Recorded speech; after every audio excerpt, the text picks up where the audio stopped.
ثم استوى إلى السماء فسواهن سبع سماوات وهو بكل شيء عليم.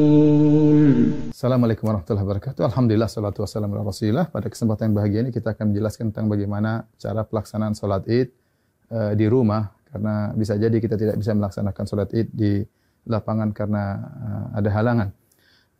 Para ulama, jumhur ulama berpendapat bahwasanya dibolehkan sholat id di rumah bagi orang yang tidak bisa menghadiri sholat id di lapangan. Sebagaimana diriwayatkan oleh Imam Al-Bukhari rahimahullahu taala bahwasanya Anas bin Malik radhiyallahu taala anhu pernah sholat di rumahnya, fajama'a ahlahu wa banihi, maka dia kumpulkan istrinya dan anak-anaknya, kemudian dia menyuruh budaknya untuk menjadi imam. Ini dalil yang dijadikan dalil oleh para ulama bahwasanya boleh sholat id di rumah. Adapun bagaimana cara pelaksanaannya, secara umum pelaksanaannya sama saja. Tidak ada bedanya kita sholat id di rumah dengan sholat id di lapangan. Bedanya kalau di rumah kita tidak melaksanakan khutbah, itu saja. Taib. Saya ingatkan kembali bagaimana cara pelaksanaan sholat id. Sebelum sholat id kita disunahkan untuk mandi, ya, yaitu mandi tersebut kita kerjakan setelah terbit fajar agar kita mandi di hari id. Ya. Setelah itu kita disunahkan juga untuk makan korma dalam jumlah witir, ya, mau 3, mau 5, mau 7, karena itu sunnah Nabi SAW. Kenapa kita dianjurkan makan korma? Untuk menunjukkan bahwasanya hari tersebut adalah hari Al-Fitr. Al-Fitr secara bahasa artinya berbuka. Idul Fitri artinya hari berbuka, artinya kita sudah tidak puasa lagi. Maka kita tunjukkan bahwasanya kita berbuka. Sebagaimana kita berpuasa karena Allah, kita berbuka juga karena Allah, dan Nabi SAW segera menunjukkan berbukanya tersebut. Kalau tidak ada korma, maka sebagian ulama mengatakan boleh makan yang manis-manis. Kemudian setelah itu kita sholat id. Adapun sholat id, maka waktunya dimulai dari waktu syuruk, yaitu sekitar 15 menit setelah sunrise, setelah terbit matahari. Dan berakhir kata para ulama sebelum waktu zawal, yaitu sekitar 15 menit atau 10 menit sebelum azan zuhur. Di antara itu kita boleh melaksanakan sholat id. Tapi yang terbaik kita sholat id di awal waktu, di pagi hari. Adapun pelaksanaannya, maka kita bertakbir rakaat pertama 7 kali, rakaat kedua 5 kali takbir. Nah, ada khilaf di kalangan para ulama tentang 7 takbir ini. Apakah 7 takbir tersebut termasuk takbiratul ihram ataukah takbiratul ihram tidak dihitung?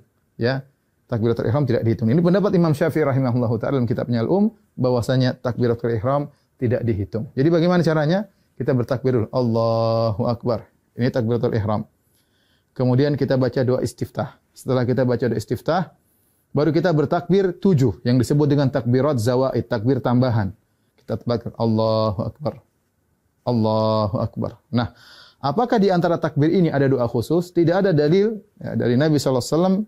Nabi pernah disebutkan membaca sesuatu di antara takbir-takbir tersebut. Oleh karenanya, pendapat mazhab Maliki tidak ada bacaan. Namun sebagian ulama berpendapat boleh membaca sesuatu seperti mazhab Syafi'i. Kita boleh bertakbir, boleh bertahmid, boleh bertahlil di antara takbir-takbir tersebut.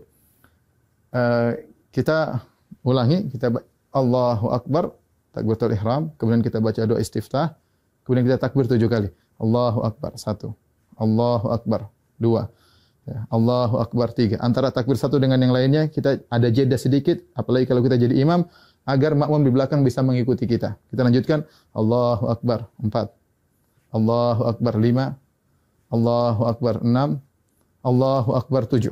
Setelah itu kita ta'awudz, kemudian kita baca Al-Fatihah. Setelah baca Al-Fatihah, kemudian kita baca surat. Nah, surat ini kita bisa baca, disunahkan baca surat Sabbihisma Rabbikal A'la, atau kita baca surat Qaf, ya. Salah satunya sunnah, seandainya seorang baca surat yang lain juga tidak jadi masalah. Setelah kita selesai baca surat, maka kita ruku, Allahu Akbar, ya, seperti biasa. Kemudian kita sholat, sampai kemudian kita pada rakaat, mau naik ke rakaat kedua, tatkala kita sujud, ya, kita sujud, kemudian kita mau bangkit ke rakaat kedua, maka kita bertakbir.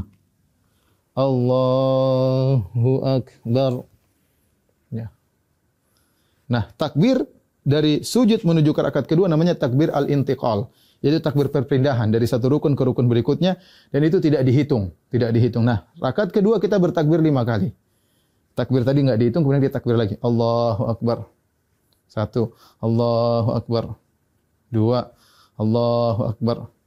3, Allahu Akbar. 4, Allahu Akbar. 5. Kemudian kita baca Al-Fatihah dengan jahar.